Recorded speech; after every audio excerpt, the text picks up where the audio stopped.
Alam niyo dati, yung hindi ako nag-vlog at nag-TikTok. Kasi, umalis kami. Di ko alam. Umalis kami. Nag-swimming pa kami. Di nyo alam nangyari. Nag-picture pa kami. Nakita nyo ba yon? Kung nakita nyo, like, comment lang kayo at subscribe lang kayo. Mag-comment lang kayo kung ano nangyari. Nagkaubo pa ako, nagkasipon na ako.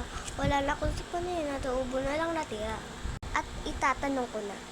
Ang next yun ay yung pumunta ka, yung unang-una na yun, nandito pa ako. Nandun ako sa amin. Tapos, malapit na kami pumunta, so bukas pa yun. At yung bukas na yun, umalis na kami. Maaga kami. At yung nandun na kami, munti ka na ako, umubo at sipon.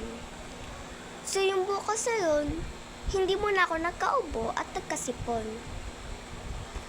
At nangyari, nagkasipon mo na ako bago ubo. Bukas ang ubo. Yung bukas na ubo na yun, yung ubo na, kasi kumain ako ng maraming candy. Yung sipon ay madami akong uminom na malamig. Gas di snow yun yelo lang yon. Madami kasi akong ininom na yelo. Tubig pinaghalo sa yelo. Isang araw na yon ay akala ko hindi kami kasama sa swimming pool. Kaya natulog muna ako. Akala ko hindi kami kasama sa swimming pool kasi ayaw ko umuwi na yun, yung pinapauwi na ako. Nung isa na yon, ay kala ko hindi kami magsiswimming. Ayun pala, magsiswimming kami. Akala ko hindi kami sasama sa swimming, magninang at magtito.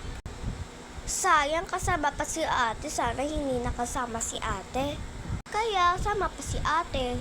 Baka kasi umiyak kasi natulog ako na yon. Natulog ako. Nagulat ako kasi kasama pala ako sa swimming. Kasi nagliligpit si ate. Tapos ginising niya pa ako. At sabi niya, aalis. Sabi ko, anong aalis? Hindi naman tayo aalis. Sabi ni Tito, hindi daw tayo kasama. Umiyak pa ako na yon. Nandun ako sa upuan.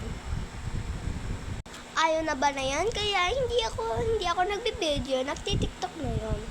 Kaya, yung isang araw na yon, umuwi na kami. Kaya, bye-bye guys! Kaya, lagi na ako. So, bye-bye!